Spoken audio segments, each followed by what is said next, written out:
अपि चेदसि पापेभ्यः सर्वेभ्यः पापकृतमः सर्वं ज्ञानप्लवेनैव व्रजिनं संतरिष्यसि। जिन्हें समस्त पापों का महापापी समझा जाता है, वे भी दिव्य ज्ञान की नौका में बैठकर संसार रूपी सागर को पार करने में समर्थ हो सकते हैं। यथैधांसि समिद्धोऽग्निर्भस्मसात् कुरुतेऽर्जुन ज्ञानाग्निः सर्वकर्माणि भस्मसात् कुरुते तथा। जिस प्रकार प्रज्वलित अग्नि लकड़ी को स्वाहा कर देती है, उसी प्रकार से हे अर्जुन, ज्ञान रूपी अग्नि भौतिक कर्मों से प्राप्त होने वाले समस्त फलों को भस्म कर देती है। न हि ज्ञानेन सदृशं पवित्रमिह विद्यते तत्स्वयं योगसंसिद्धः कालेनात्मनि विन्दति। इस संसार में दिव्य ज्ञान के समान कुछ भी शुद्ध नहीं है। जो मनुष्य दीर्घकालीन योग के अभ्यास द्वारा मन को शुद्ध कर लेता है, वह उचित समय पर हृदय में इस ज्ञान का आस्वादन करता है। श्रद्धावान लभते ज्ञानम तत्परः संयतेन्द्रियः ज्ञानं लब्ध्वा परां शान्तिम् अचिरेणाधिगच्छति। वे जिनकी श्रद्धा गहरी है और जिन्होंने अपने मन और इंद्रियों पर नियंत्रण कर लिया है, वे दिव्य ज्ञान प्राप्त कर लेते हैं। इस दिव्य ज्ञान के द्वारा वे शीघ्र ही कभी न समाप्त होने वाली परम शांति को प्राप्त कर लेते हैं। अज्ञश्चाश्रद्धधानश्च संशयात्मा विनश्यति नायं लोकोऽस्ति न परो न सुखम संशयात्मनः। किंतु जो अज्ञानी है, जिनमें न तो श्रद्धा है और न ही ज्ञान, और जो संदेहास्पद स्वभाव के होते हैं, उनका पतन होता है। संदेहास्पद जीवात्मा के लिए न तो इस लोक में सुख है और न परलोक में। योग संन्यस्त कर्माणं ज्ञान संच्छिन्न संशयम् आत्मवन्तं न कर्माणि निमग्नन्ति धनंजय।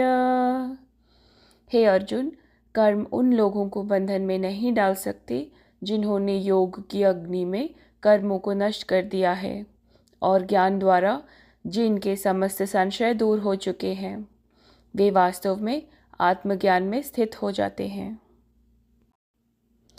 तस्मादज्ञानसम्भूतं हृत्स्थं ज्ञानसिनात्मनः छित्त्वैनं संशयं योगम् उत्तिष्ठोत्तिष्ठ भारत। अतः तुम्हारे हृदय में अज्ञानतावश जो संदेह उत्पन्न हुए हैं, उन्हें ज्ञान रूपी शस्त्र से काट दो। हे भरतवंशी अर्जुन, स्वयं को योग में स्थित करो, उठो, खड़े हो जाओ और युद्ध करो। भगवान ने अर्जुन को अलग अलग साधनाएं, अलग अलग तरीके बताए हैं। पर अब भगवान आगे बात कर रहे हैं कि जो व्यक्ति आत्मज्ञान को प्राप्त होता है ना, पापी से पापी व्यक्ति भी, सबसे बुरा नीच व्यक्ति भी हम जिसे कहते हैं, वो व्यक्ति भी आत्मज्ञान को प्राप्त होता है तो जितने भी कर्म होते हैं ना बने हुए, सब कट जाते हैं। क्यों? क्योंकि वो जान लेता है कि जो भी किया था आज तक वो था ही नहीं, कभी करता ही नहीं था। तो जब करता ही नहीं था तो कर्म बंधन जो बने हुए थे वो छूट जाएंगे। हालांकि इसमें एक चीज और, एक एडिशन और बचती है इस खेल की। लीला है तो उसके खेल भी के जो नियम हैं वो कहीं न कहीं चलते हैं, वो है प्रारब्ध कर्म। पुराने कर्मों का जो अगर कुछ रह गया है, तो वो चीज़ें आ सकती हैं आगे। हालाँकि वो भी धीरे-धीरे समाप्त होते रहते हैं, पर वो अपने आप में एक अलग टॉपिक है। पर मूल बात तो ये है कि क्योंकि कर्ता भाव चला गया, क्योंकि वो जो करने वाला था, है ना? जिसने बुरा किया, वही जब पता लग गया वो ब्रह्म स्वरूप ही था, तो फिर ना कोई बंधन रहा, ना ही उससे उसका कोई भी इफ़ेक्ट आ पाएगा उसको। क्योंकि जब कर्म करते तो अंदर बोझ आता रहता है। बोझ नहीं आएगा, कभी नहीं आएगा, वो खाली हो जाएगा। इस बात को अगर आप एग्ज़ाम्पल लेना चाहे तो उँगली मार एक बहुत अच्छी एग्ज़ाम्पल है। इतने पापों के बाद भी उस व्यक्ति ने निर्वाण प्राप्त किया, क्योंकि पूर्ण तरह से समर्पण कर दिया था, मिट ही गया था। तो आत्मज्ञान हर एक चीज़ की जो चीज़ें हम जिसमें बनते हैं, जो ये सारा खेल है, रचना है ना कर्ता की, उससे मुक्त कर देता है। क्योंकि जान जाता है कि मैं कभी था ही नहीं। इसलिए भगवान कहते हैं कि इस संसार से ये जो ये जो पूरा आप कह लीजिए सागर है ना? संसार एक तरह का सागर है, उससे दिव्य ज्ञान से व्यक्ति उसे पार कर सकता है। क्योंकि जब कर्ता भाव हटेगा तब वो बंधेगा नहीं। उसको आगे समझाते हैं, प्रभु कहते हैं कि जैसे अग्नि जो लकड़ी होती है उसको भस्म कर देती है, ऐसे ही जो आत्मज्ञान होता है वो सभी जितने भी बंधन होते हैं कर्म के, कर्ता भाव से जुड़े हुए, वो सब मिटा देता है। क्योंकि कर्म बंधन तभी है जब कर्ता भाव है, कर्ता भाव आत्मज्ञान से उड़ जाता है। आत्मज्ञान अर्थात मैं नहीं हूँ, सिर्फ परमात्मा ही है। मैं हूँ ही नहीं, मैं ना कभी था, ना कभी हो सकता हूँ, ना रहूँगा। और जो मैं कह भी रहा है मैं हूँ, वो भी परमेश्वर है। ये है आत्मज्ञान, ये है मूल बात। भगवान आगे कहते हैं कि इस संसार में दिव्य ज्ञान के समान कुछ भी शुद्ध नहीं है। परम प्योर, सबसे ज्यादा प्योर वही है, सेल्फ नॉलेज। और जो मनुष्य दीर्घकालीन योग के अभ्यास द्वारा मन को शुद्ध कर लेता है, वह उचित समय पर हृदय में इस ज्ञान का आस्वादन करता है। जो व्यक्ति सब कुछ अर्पण करके जीता है ना, हर पल एक एक सांस भी अर्पण कर देता है प्रभु को, कि सांस भी प्रभु ले रहे हैं, बोल भी वो रहे हैं, खा भी वो रहे हैं, कर्म सब वो कर रहे हैं, देख भी वो रहे हैं, मैं भी वो हूँ, पूर्ण रूप से धीरे धीरे वो उस स्थिति में डूबता जाएगा। डूब इसलिए कह रहा हूँ क्योंकि वो धीरे धीरे इस साधना को करते करते करते करते पाएगा कि वो रहा ही नहीं, परम ही हो गया। और जब परम हो गया तब कोई कर्म बंधन नहीं रह गया। बूंद सागर में मिलकर सागर का ही हिस्सा हो गई, और वो उस परम में ही फिर लीन रहेगा, चाहे कोई भी कार्य कर रहा हो। क्योंकि कार्य करते हुए भी कोई भी कर्ता भाव नहीं रहेगा। तो अभी अगर हम यहाँ पे बात कर भी रहे हैं तो ये जो शब्द हैं वो भी अपने आप आ रहे हैं, और जो सुन भी रहा है वो भी अपने आप सुन रहा है। सुनने वाला भी वो है, बोलने वाला भी वो है।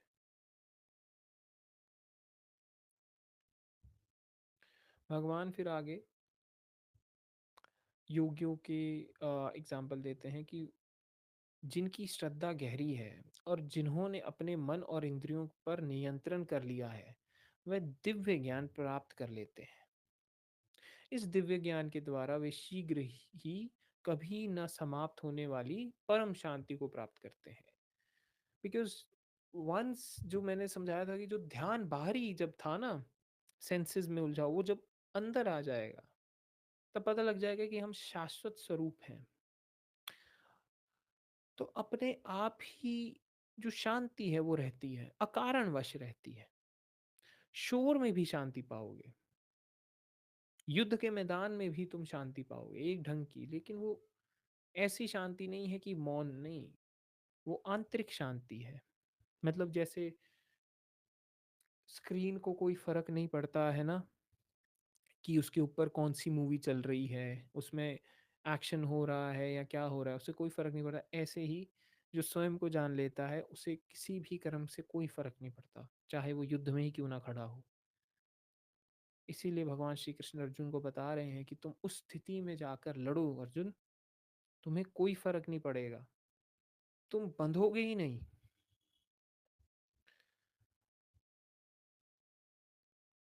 भगवान कहते हैं लेकिन जो अज्ञानी, जिनमें श्रद्धा भी नहीं है और ना ही ज्ञान है, जो सिर्फ संदेह करते हैं, हम्म, उनका पतन होता है। क्योंकि वो सिर्फ लॉजिक से चल रहे हैं, वो हर एक चीज को ना एक तरह से क्रिटिसाइज करना चाह रहे हैं। कुछ होते हैं ऐसे लोग जिनका काम ही है संदेह करना, कभी कोई बात मानना ही नहीं। उन्हें आप कोई भी कह लीजिए प्रयोग कर लो तो भी नहीं करेंगे, क्योंकि माइंड में उन्होंने एक चीज धारणा बना ली है कि एक एक आप कह लीजिए एक सोच बना ली है कि ये तो गलत ही है।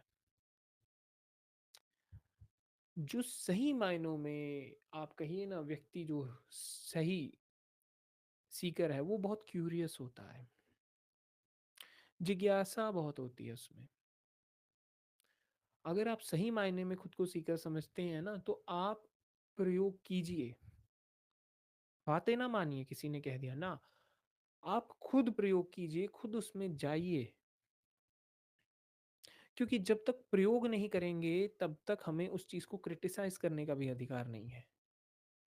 उसके ना उसके बारे में उसकी प्रशंसा करने का अधिकार है, और ना ही उसे क्रिटिसाइज करने का अधिकार है कि उसके बारे में बुरा कहें, जब तक हम खुद ट्राई नहीं कर लेते।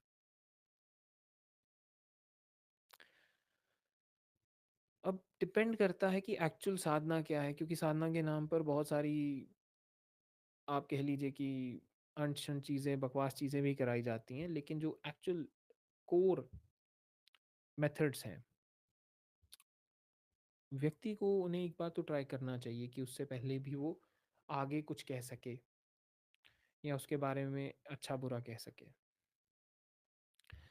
भगवान कहते हैं अर्जुन, कर्म उन लोगों को बंधन में नहीं डाल सकते हैं जिन्हें योग की प्राप्ति हो गई, मतलब जो यूनियन में आ गए हैं, पूर्ण रूप से एकता में आ गए हैं,